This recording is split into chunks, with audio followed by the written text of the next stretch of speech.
Until the early 19th century, most people thought that all life that exists was created by a divine being.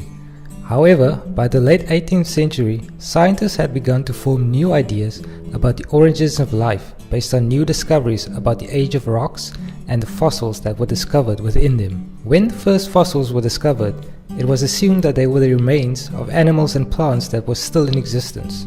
However, as more discoveries were made, it became apparent that the remains were unlike any animals walking the earth at that time, and that the deeper within the rock strata the fossils were, the more unlike modern organisms they became. In the mid-19th century, a naturalist called Charles Darwin embarked upon a 5-year voyage to circumnavigate the globe and bring back specimens of different flora and fauna from the countries he visited. When studying the wildlife on the Galapagos Islands, a group of islands on the equator to the west of Ecuador, Darwin noticed that the finches on the different islands were fundamentally similar but had differences in size, beaks and claws depending on which island they were found on. The finches descended from a common ancestor but had evolved differently depending upon the different environmental pressures of the islands. From this, Darwin concluded that in nature all organisms compete with each other for resources in order to survive, and this competition between members of the same species is what makes organisms evolve. Only the best adapted organisms will survive the competition and reproduce. The others will die out.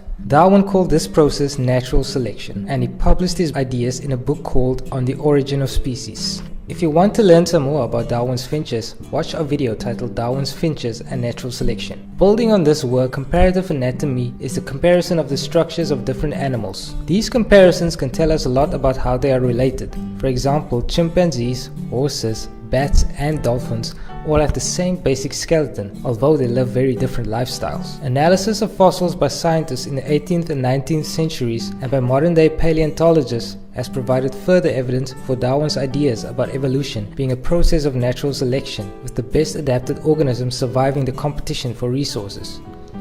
Transitional fossils are the preserved remains of organisms that appear to have traits common to more than one species.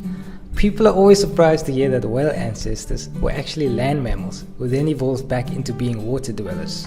Fossils such as these add further proof to the theory that evolution and the emergence of new species occurs through a process of gradual changes. Nowadays, molecular biologists study the DNA of various organisms to look for similarities in their DNA sequences.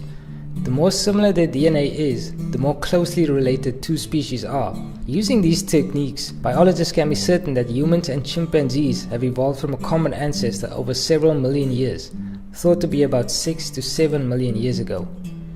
In this video, you have learned that there are a number of different methods for measuring the relationships between organisms, and that these methods support the theory of evolution by natural selection.